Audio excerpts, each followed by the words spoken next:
बीते कई दिनों से देश में वापस से ईडी और सीबीआई केसेस काफी हाईलाइटेड चल रहे हैं। इन केसेस की लिस्ट में काफी मिनिस्टर्स फंसे हुए हैं और जहां एक समय दिल्ली एक्साइज पॉलिसी में आम आदमी पार्टी लीडर्स गिरफ्तार हो रहे थे, वहीं झारखंड में भी लैंड स्कैम केस ने तहलका मचा दिया था, जिसमें उस स्टेट के भी सीएम हेमंत सोरेन जेल गए थे। और अभी ये तहलका कर्नाटका में देखने को मिला है, जहां सीएम सिद्धारमैया की मुश्किलें शुरू हुई है। इन सारी स्टेट्स में यही बात कॉमन है कि तीनों अपोजिशन पार्टी द्वारा रूल होती है और ये बात लोगों ने भी नोटिस की है। इसी वजह से ईडी और सीबीआई को सेंट्रल एजेंसी के अलावा पीएम मोदी का इंस्ट्रूमेंट भी बोला जाता है। अब जहां सीएम सिद्धारमैया मोडा स्कैम में फंसे होने की वजह से सीनियर एडवोकेट्स अभिषेक मनु सिंघवी और कपिल सिब्बल से मुलाकात कर रहे हैं, वहीं एक और मिनिस्टर को रिप्रेजेंट करते हुए senior advocate Singhvi supreme court आ पहुंचे हैं। कौन है ये मिनिस्टर और आखिर ईडी के खिलाफ क्या प्ली वापस से सुप्रीम कोर्ट पहुंची है, चलिए देखते हैं। इंटरेस्टिंगली यहाँ बात हो रही है आम आदमी पार्टी लीडर और जेल से कुछ समय पहले ही रिहा हुए मनीष सिसोदिया की।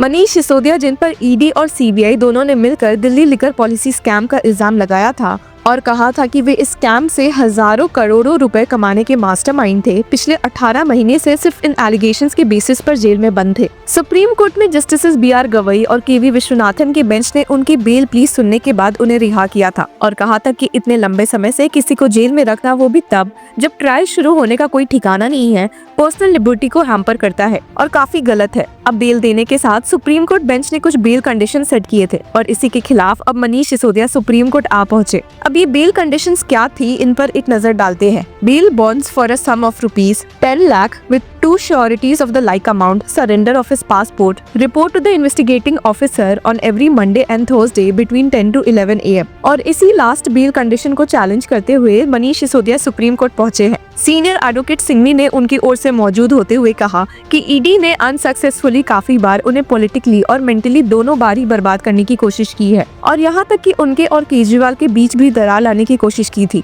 लेकिन ये जो बेल कंडीशन उन पर इम्पोज की गई है वो काफी गलत है in comparison to other accused, जिन पर ऐसा कोई कंडीशन नहीं डाला गया है। Senior advocate Singhvi stated, he is a respectable person, he has already appeared 60 times, there is no such condition for any other accused। हालांकि ये सुनकर सुप्रीम कोर्ट बेंच ने स्टेट किया कि वे इस मामले में नेक्स्ट डेट ऑफ हियरिंग पर कोई फैसला लेंगे और अभी के लिए सिर्फ नोटिस इशू कर दिया, लेकिन सीनियर एडवोकेट सिंघवी इस बात के सख्त खिलाफ दिखे और कहा कि नेक्स्ट डेट ऑफ हियरिंग तक तो इस केस में ईडी और सीबीआई एडजर्नमेंट की मांग करके मामले को डिले कर देगी। पर सुप्रीम कोर्ट बेंच ने आश्वासन देते हुए कहा, we make it clear we will decide application on next date. अब जहां मनीष सिसोदिया ने सुप्रीम कोर्ट का रुख किया है, वहीं हम आपको बता दें कि बीते दिन दिल्ली हाई कोर्ट में फॉर्मर सीएम केजरीवाल की भी प्ली पर सुनवाई हुई थी। फॉर्मर सीएम अरविंद केजरीवाल ने दिल्ली हाई कोर्ट अप्रोच किया था ट्रायल कोर्ट प्रोसीडिंग्स पर टेम्पररी स्टे की डिमांड के साथ। ईडी और सीबीआई इस केस में लिकर पॉलिसी स्कैम को लेकर काफी एक्टिव थे, जिसमें केजरीवाल का रोल भी क्वेश्चन हो रहा था।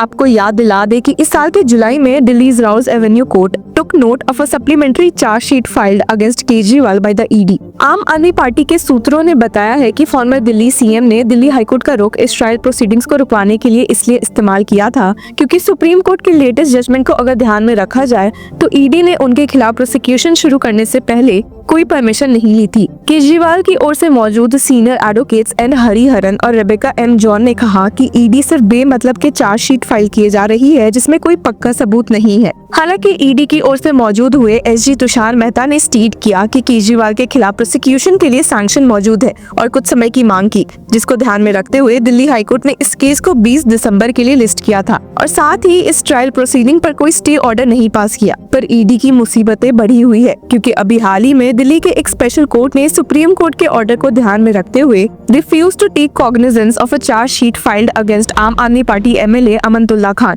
जिसके बाद उन्हें बेल मिल गई थी, इसके बावजूद कि उनके खिलाफ काफी एविडेंसेस मनी लॉन्ड्रिंग केस में मौजूद थे। लेकिन ईडी भी शांत बैठने वालों में से नहीं है। सुनने में आ रहा है कि सुप्रीम कोर्ट के इस जजमेंट के रिव्यू की मांग में जल्दी करेंगे, जिसने कि उनके वर्किंग पर काफी असर डाला है। सुप्रीम कोर्ट के नए वर्डिक्ट ने ईडी के डजन्स ऑफ केसेस और चार्जशीट्स पर अनसर्टेनिटी क्रिएट कर दी। जिनमें IAS ऑफिसर्स, मिनिस्टर्स और CMs के अगेंस्ट एक्शन लिया गया था। ये केसेस हजारों करोड़ के अटैच्ड एसेट से जुड़े हुए हैं। अमनतुल्ला खान के केस की तरह और भी अक्यूज्ड ED के चार्जशीट्स को चैलेंज कर सकते हैं। कुछ अपोजिशन स्टेट जैसे कि वेस्ट बंगाल और तमिलनाडु ने पॉलिटिकली सेंसिटिव केसेस में प्रेडिकेट ऑफेंस चार्ज विड्रॉ करके ED ऑफिसर्स पर काउंटर केस फाइल किए हैं।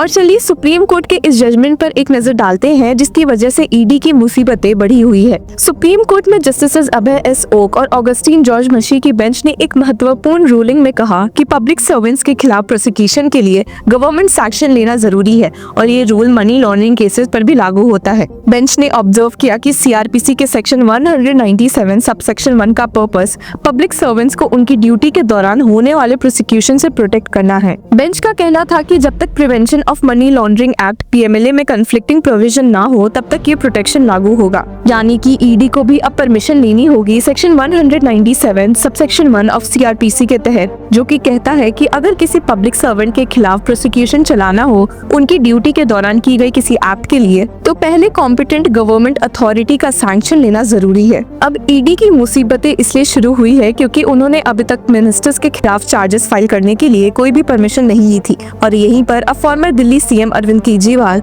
ने सुप्रीम कोर्ट ऑर्डर का फायदा उठाते हुए दिल्ली हाईकोर्ट मूव किया था। ऐसे आपको बता दें कि अरविंद केजरीवाल ने इसके पहले भी ED के खिलाफ एक केस दिल्ली हाईकोर्ट में फाइल किया था। तो फॉर्मर CM ने हाल ही में उनके अगेंस्ट इन्फोर्समेंट डायरेक्टरेट की क्रिमिनल कंप्लेंट्स की मेंटेनेबिलिटी पर दिल्ली हाईकोर्ट में एक केस फाइल किया था। अब देखना है कि इन सब केसेस के बाद ED और CBI का नेक्स्ट दाव क्या हो सकता है। इस मामले में आपकी क्या राय है, हमारे साथ जरूर शेयर करें। Until then, keep following law Chakra. AIB crack करना है, लेकिन कैसे करें स्मार्ट स्टडी और इफेक्टिव स्ट्रैटेजीज का यूज? नो स्ट्रेस, हम लेकर आए हैं आपके लिए एक अल्टीमेट सोल्यूशन। लॉ चक्रा के साथ आपको मिलेगा टॉप नॉच टिप्स और proven techniques specially for AIB और advocate on record Nishant Verma के इनवैल्यूएबल इनसाइट्स के साथ 30 नवंबर को ज्वाइन करिए हमारे एक्सक्लूसिव वेबिनार में, जहां आपको मिलेगा ओपन बुक एग्जाम का सही तरीका और वो सब कुछ जो आपके AIB प्रिपरेशन को बूस्ट करेगा। हर क्वेश्चन का जवाब, लाइव इंटरेक्शन और एक्सपर्ट से अपने डाउट्स क्लियर करने का एक मौका। AIB टफ तो जरूर है, लेकिन राइट गाइडेंस के साथ ये अचीवेबल है। 30 नवंबर हमें ज्वाइन करिए और अपने सपने को एक और स्टेप अपने करीब लाइए।